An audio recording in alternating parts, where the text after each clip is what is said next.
Florence. Bonjour Florence. Bonjour Brigitte, bonjour Christian. Bonjour. Alors, allez-y, oui. Je vous en prie. Alors, moi, j'ai commencé à prendre la pilule à l'âge de 16-17 ans. Parce que j'étais avec quelqu'un et que je venais d'avoir mon premier rapport sexuel. Donc j'ai pris cette pilule en amont et puis à l'âge à peu près de... pas longtemps après en fait, vers 19-20 ans, j'ai été consultée gynéco pour renouvellement de pilules et comme j'étais fumeuse et en plus mes analyses n'étaient pas très bonnes au niveau cholestérol, on m'a dit qu'il fallait que je fasse un régime. Et donc j'ai fait un régime, mais en même temps, du coup, ça m'a posé problème de continuer la pilule parce que à l'époque, je fumais et j'avais pas envie d'arrêter de fumer. Donc j'ai commencé en fait finalement à arrêter la pilule en me disant que que je multipliais les risques entre le tabac et la pilule. Oui, ça, en effet, la cigarette est très... fumer et prendre la pilule, c'est un risque supplémentaire. Hein. Non, le rapport bénéfice-risque, comme on parle beaucoup en ce moment, est acceptable entre pilule et tabac jusqu'à 38 ans.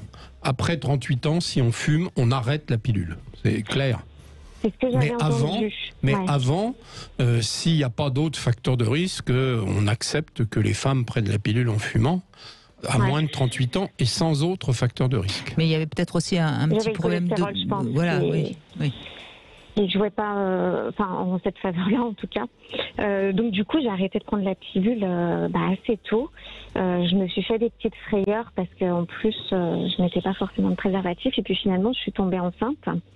Cela dit, j'ai décidé de garder mon enfant et puis j'en étais très heureuse parce que j'étais quand même dans un couple stable.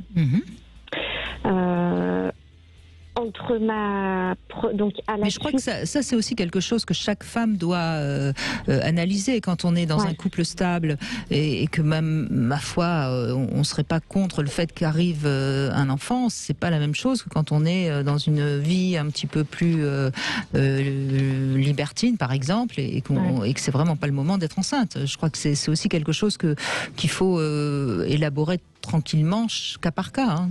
Oui, c'est-à-dire que il y a des contraceptions qui sont juste faites pour retarder l'arrivée d'une grossesse, et puis des contraceptions qui sont faites pour interdire l'arrivée d'une grossesse. C'est pas du tout la même situation. Si on en vient tout à l'heure, vous parliez aussi du désir qui fluctue selon le cycle. Il y a aussi le fait que moi, j'ai un cycle qui est vraiment très régulier sans pilule et que j'ai beaucoup appris à connaître en fait et à reconnaître. Et du coup, c'est vrai que... j'avais quand même j'ai toujours quand même du moins l'impression de maîtriser quand même la période d'ovulation dans mon cycle et de savoir les moments qui sont à risque et ceux qui le sont moins, même si je sais qu'il n'y a pas de zéro risque. Mais vous avez quel âge aujourd'hui? J'ai 38 ans. 38 ans, oui. Donc je fume plus, donc je pourrais peut-être reprendre la pilule. J'ai porté le stérilet aussi à une époque, parce que j'avais toujours pas envie de reprendre la pilule.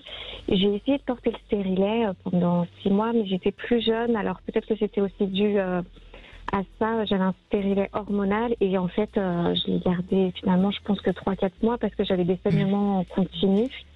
Vous voyez, Florence, je vous remercie de votre témoignage, je remercie Sophie, je remercie Nina, parce qu'on sent, et donc je vais un petit peu mettre les pieds dans le plat, on sent à quel point aujourd'hui la contraception n'est plus quelque chose qui sauve les femmes. Et je voudrais rappeler que c'est vrai qu'il y a l'IVG, c'est vrai qu'il y a des tas de solutions on peut passer à travers le fait de se retrouver enceinte. Mais c'est quand même un peu joué avec la roulette russe. Je crois que cette impression que la contraception est antinaturelle, elle est un peu trop trop ancré aujourd'hui dans la tête des femmes. Alors bien sûr que c'est pas naturel. Ce qui est naturel, c'est d'être enceinte de régulièrement, de mettre au monde 10 enfants, et puis éventuellement même de mourir en couche. Hein. Mais on n'a pas envie quand même en tant que femme à revenir à cette époque où on était dans quelque chose de naturel. Donc je ne sais pas si on pourrait pas un petit peu aider chaque femme à réfléchir sur ces risques.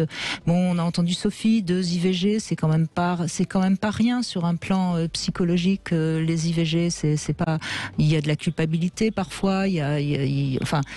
Donc, vous voyez, Florence, excusez-moi, hein, je vous ai un petit peu interrompu, je vais vous redonner la parole. Vous trouvez pas, Christian Jamin, qu'il y a quand même quelque chose qui tourne pas rond actuellement chez les femmes? C'est vrai que c'est pas très drôle pour nous en tant que femmes. Vous, c'est facile. Vous, les mecs, vous n'avez pas besoin de prendre de contraception, vous n'avez pas de problème d'ovaires, vous n'avez pas de problème de règles douloureuses. Mais bon, on est des femmes. Il faut faire avec. Oui, et donc vous parliez tout à l'heure de compter les jours.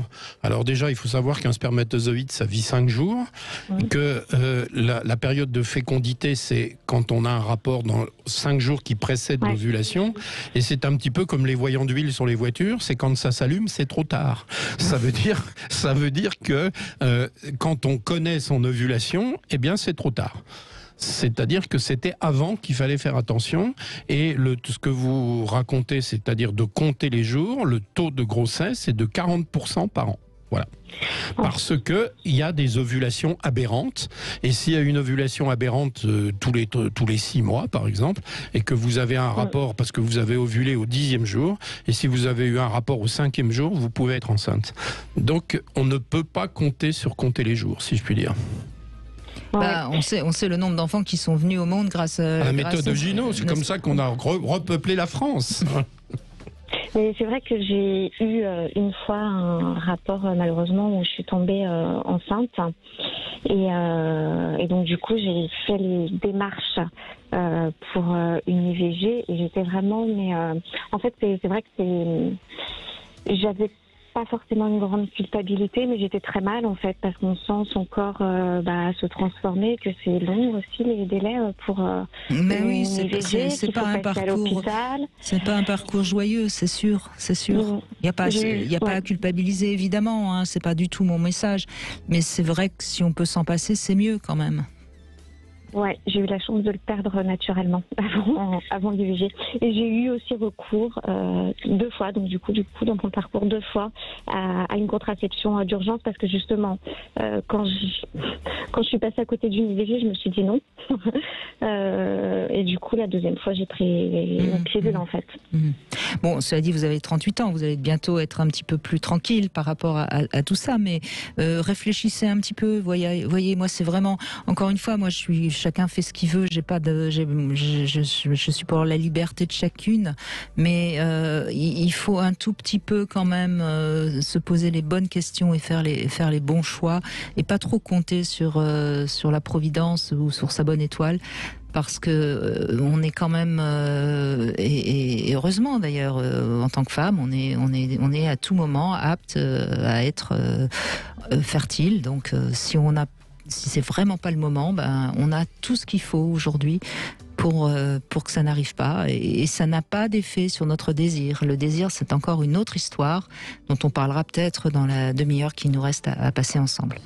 Merci Florence.